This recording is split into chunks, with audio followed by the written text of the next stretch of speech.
I want to bring Josh in first. Josh, what did you hear there? Because for me, a regular civilian, I didn't learn much of anything. No, it sounds like that there's a bit of stonewalling going on, and there are some key issues here at play. The first of which being the idea of this whistleblower who followed the proper procedures to come forward with some type of allegation. We don't know exactly what that is, but to go through the processes to bring that to the attention of the people in power that need to know that information. Now, if the White House tries to obstruct that, my fear is that that's now sending a message to potential whistleblowers across the intelligence community. And one thing that was interesting, my CNN colleague Manu Raju there asked a question about privilege. Well, what is the privilege that the White House is trying to assert here? We need more information on that, because if they're simply just trying to protect the conversations of the president, that has to be squared with this potential threat that at least the Inspector General says is a key issue. And then the second thing here is, this is a pattern that we've seen. Our colleagues at CNN, the NBC News team have long chronicled the clashes between the White House and the intelligence community since the White House, the president came into power. First, it was the president saying, well, there's this deep state that's out there to get me, and really railing on them. Here, this is the opposite of that. This is someone who's not coming out to leak information. It's someone who is concerned about an allegation and wants to provide that to the people that need to know it, but it appears as though that person is being obstructed. Let me play devil's advocate for a moment, though. Not all whistleblower claims rise to the level that they should become known by the public. There are many instances, at least, and I'm not speaking about government, because that's where I want you to help me, in corporate America, where someone might make a claim, the authorities above might review it and say, okay, great, we're going to take it. This doesn't need to take it to the next level because we don't actually know what the claim is. That's a great point. But what I would say is, having served in the intelligence community inside the FBI, every single year I had to sign a certification form saying that if I witnessed any intelligence abuse, it wasn't just an option to report it, it was mandatory. And so since the intelligence abuses of the 1970s, where the government engaged in gross violation of civil liberty violations, we've now gotten to the culture where if someone inside the intelligence community, if they think that there's something wrong, their job is to report it. It doesn't, it's going to be determined later on the degree to which that might have been illegal, but this chills whistleblowing if we say at the outset that this isn't important enough to get to the Congress, the elected people, the elected representatives of the American people. I have another logistics question. Tell me what it's like. So the president is on the phone, and now there's a whistleblower.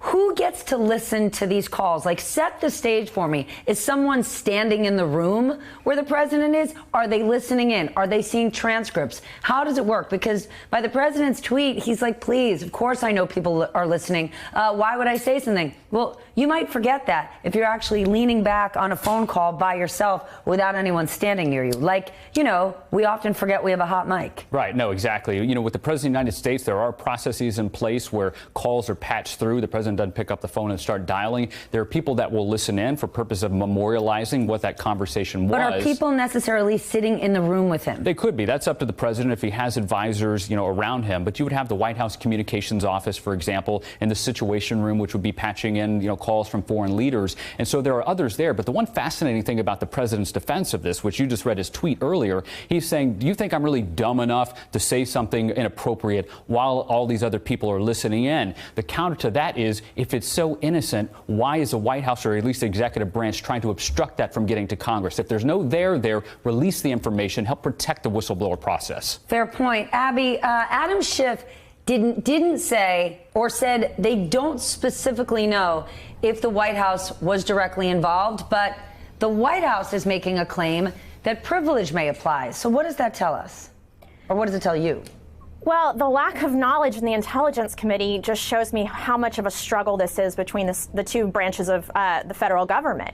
And what we see happening here is a Congress that is not getting access to information. The public doesn't always get to know everything that happens, like you mentioned before. But the House Intelligence Committee, the people who are appointed to that committee are supposed to be very serious members of Congress who are supposed to be able to handle this kind of information. And that they're not being able to get information of an ongoing national security issue is a serious allegation that Chairman Schiff is making. And I think a lot of pressure is on him on how the next hearing next week, the open one, is going to be conducted. Ken Dilanian, what stuck out to you from what Adam Schiff said? Well, there is another side of the argument. I've seen the letters that the DNI's general counsel has sent to Schiff. And what they're arguing is that this conduct and the person who's the subject of the complaint, they don't name him, but we know it's Donald Trump, does not fall under the Intelligence Community Whistleblowers Protection Act that Schiff is talking about. So it's a narrow legal argument I'm not sure how the courts are going to come down on that, because it is a member of the intelligence community who's filed the complaint, we know, but we don't know whether it's about specifically about classified intelligence matters. And we know that the person it involves, Donald Trump, is not in the intelligence community. So that's what this is hinging on. But the independent inspector general of the intelligence community, who is a career DOJ official, as Schiff said, a nonpartisan neutral observer, he is saying that this should be turned over to Congress. And look, whether it fits under this narrow whistleblower law or not, the point is there's been an allegation of misconduct made involving the president. There's got to be a way that Congress gets to know the details of that. I mean, it's classified. If it involves a phone call with a foreign leader, it's classified because foreign relations of the United States that the president conducts generally are classified. But that doesn't betray a source or a method or a specific intelligence secret that's going to cost people's lives. And the American public should have a right to know if there is an allegation of misconduct, of a smarmy deal, of some kind of inappropriate offer by the president of the United States to a foreign leader. Except, of course, Ken, we're not talking about costing people their lives. We're talking about information that could potentially cost a very important person their job. Josh, I can't think of a better day to talk about your book, Crossfire Hurricane, because in the book, you specifically talk about the need for independent oversight of federal agencies like the FBI. That sounds great, except look at the situation we're in today, where an independent watchdog agency gets overruled and we don't even know why. Right. This is a stress test on this institution and the processes in a way that we haven't seen. Now, we know that the president comes in as a disruptor, someone who was unconventional. But what I argue in the book, I write about this clash between the White House and the intelligence community and the institutional norms. As I mentioned, you go back and look in our history, there were real abuses of power inside the intelligence committee. Give me an example. So in the 1970s, FBI Director J. Edgar Hoover and others engaged in gross violations of human rights, or not human rights, civil liberties in the name of national security. And, J. Edgar Hoover had some 500,000 intelligence files on U.S. citizens. Since that time, the Congress came in and said, no more. We're going to institute these oversight committees like Chairman Schiff that we just saw. His committee is a direct result of these reforms. But right now, doesn't it seem like these committees, while they shouldn't be, appear feckless? They're just, time and again, they come out and they're outraged and norms have been violated.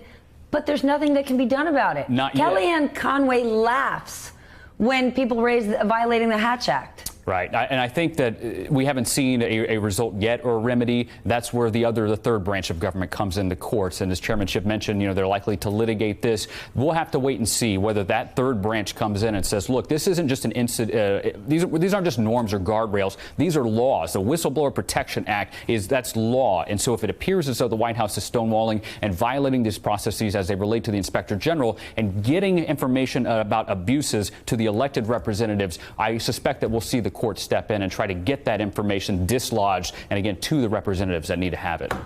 Josh, we'll soon find out. What a perfect day to talk about this book. Josh Campbell, Abby Livingston, and my dear friend Ken Dilanian. Josh's book, Crossfire Hurricane, Inside Donald Trump's War on the FBI. I recommend it. Check it out. Hey, MSNBC fans, thanks for checking out our YouTube channel. Subscribe by clicking on that button down there and click on any of the videos here to watch the latest interviews and highlights. You can get more MSNBC for free every day with our newsletters. Just visit msnbc.com/newsletters to sign up now.